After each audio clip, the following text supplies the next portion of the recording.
It's time for Quote Review.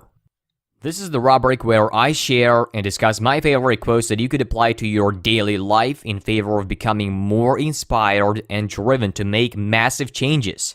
It will be presented at the beginning of every further episode. Alright, today's quote. I can is 100 times more important than IQ. Such a powerful quote, isn't it? Gosh, do you feel the energy flowing down your veins as you say this quote? I certainly feel that.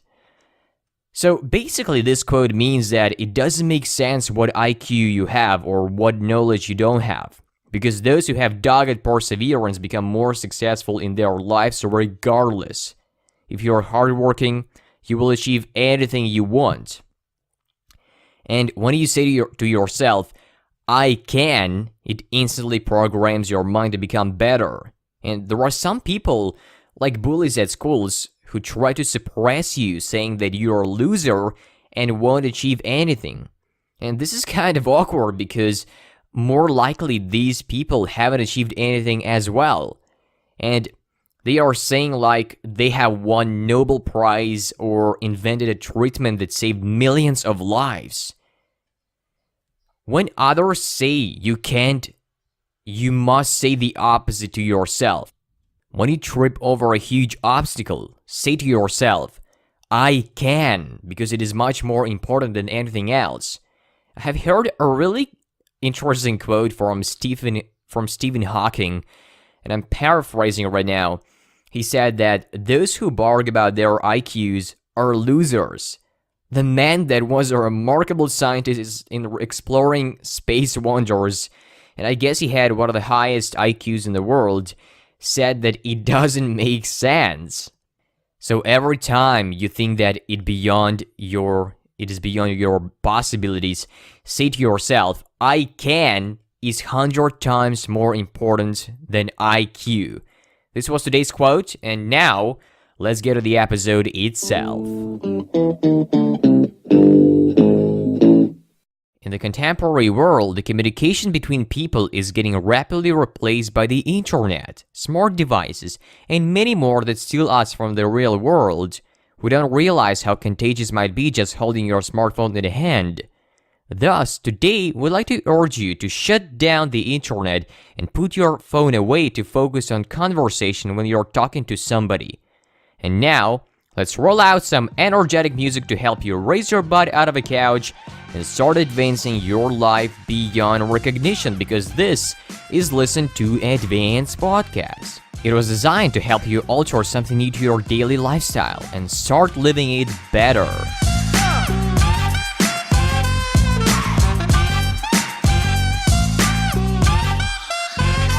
I witness lots of people constantly staring at their smartphones, whatever they do, going to work, walking with friends, or sitting in a cafe. And we don't realize how poor it is. This is kind of a disaster that breaks communication with people. People literally spend 80% of their time with their smartphones. They cannot get rid of them. It became a major part of our lives. I have seen a very interesting video with Simon Sinek, who is a very influential person. He has made a tremendous impact on our world. He talks a lot about society issues, current generation that is fostered not in the most appropriate way. And he said that people don't need to be roped into their smartphones, and we have to get rid of this habit which kills lots of human traits. Have you ever caught yourself on talking to a person or listening to him and gazing at your smartphone at the same time? I'm pretty sure this scenario happened to everyone. When you have one-on-one conversation, you have to delete your smartphone from this place. Tuck it away into your pocket and forget about it for a couple of minutes, because the person you're talking to needs your attention and presence. You have to be here, not there, struggling to beat your record in a game. This is not pleasurable for somebody who recounts a story and you're just in your smartphone. This is gross attitude, and it means that you don't respect that person, and as a result, he will never respect you in return. The next time, you may become a victim of this situation. One of the reasons why we cling to our smartphones that much is because of dopamine release, which is the same chemical that makes you feel good when you drink. You may not be aware of the fact that we get dopamine release when your phone starts buzzing, beeping, or flashing, when you get social media alerts as well. And when kids go through adolescence, nobody actually recognizes that device is addictive. We create an entire generation of kids that are hardwired to their smartphones, so the reflection comes from devices, but not from another human being. That's the reason they suffer real stress when they lose followers, and they get joy when they gain followers. When they feel a little bit down, more likely they will send hundreds of messages hoping to get one back. Also, all of it has subconscious effect on the people around us when we have our phones, and we are all guilty about this. So when we hold our phones, just holding them in hands, the other people don't feel that they are the most important to you right now. Simply holding the phone, we create an artificial environment where people are distracted. When you have dinner or meet up with coworkers and put your smartphone on the table, it instantly says to the rest of the people in the room, "You are not the most important thing to me right now." The point is, it is very important to shuffle off your device when you're engaging with other human beings. You have to be in the center of conversation, not flying in the clouds and scrolling down your Instagram to like some new updates, but focus on conversation. I know it is quite hard to do that, but please, once you are with other people, put your smartphone away and start engaging and paying full attention to other person. I tell you, he will become more respectful towards you because you do the same. Not only kids are in their phones, but they don't actually learn how to even make friends, how to talk to people. Here's a great example from Simon Sinek. Most information is took from that video because I found it very useful and inspiring to make changes. So let's imagine you are using Google Maps to get somewhere, and suddenly your phone runs out of battery. You will spend more time searching for a charger than simply asking somebody where to go because you are merely afraid to interact with people. This is very popular with kids. The way we interact with people and other sources of gratification has changed these days. If you want to get a date, you just swipe right, which is a feature on Tinder, right?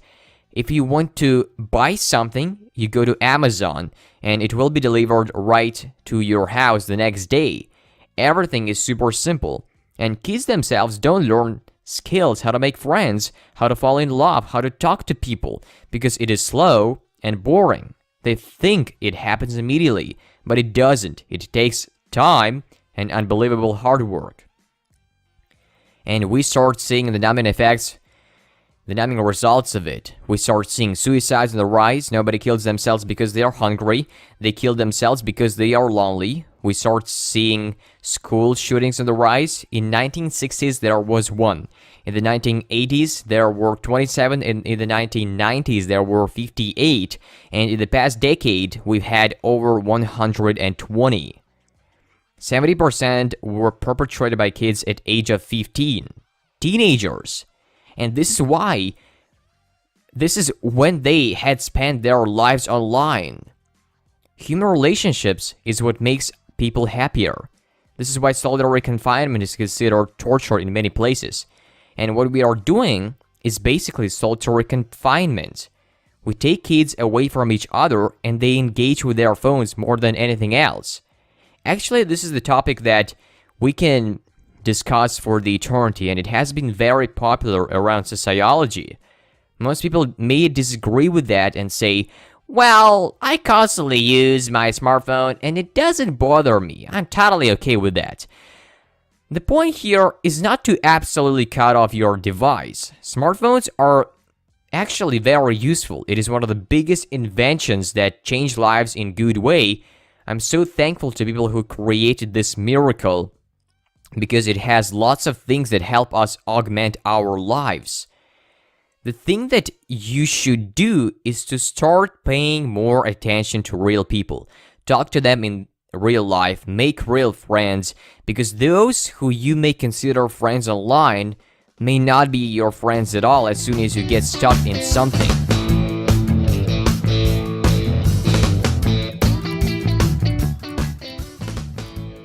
A quick caveat, let's make a short experiment. Try to count how many hours you spend with your smartphone across the day. It is quite cumbersome to do so, right? Especially these days because we do it intuitively. But still, it amounts to 6 hours or so.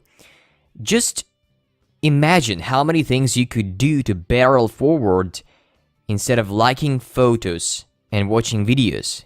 It deprives a vast amount of your free time. It turns out that we have spent more than 50% of our life sitting in social media. And there is a pretty good solution. When you work on your computer, usually it is easy to get distracted by a catchy video on YouTube or anything else that may snatch you out from main work. So there is a browser extension called Stay Focused that help restrict access to platforms and set time limits for the sites you waste too much time on. So every time you will try to do it, it will tell you, "Hang on a second, you haven't finished your homework yet, so you cannot visit this page."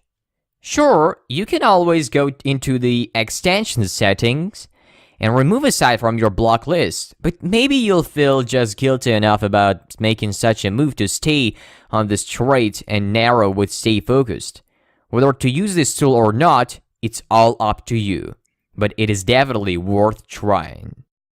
I remember exactly once I was going home from school. It was a long time ago, and I think I was playing a video game, something like that. I was really delved into my smartphone, and all of a sudden I get bumped.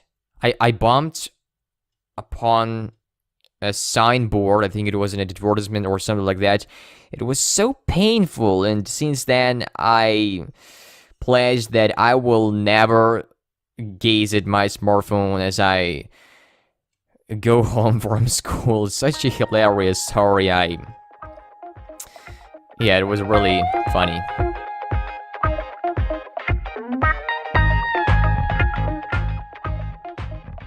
We have learned that smartphones are truly addictive, and sometimes we have to get rid of them. If you want to shed some light on this topic with your opinion, feel free to leave it on our Facebook page. The link is always in the show notes, so you can find it in every further episode. Don't forget to share this audible experience with your friends online. This is when artificial friends become very useful, don't they? Alright, thanks for listening, and enjoy your life with all of these life-changing tips that were mentioned in this episode. Goodbye.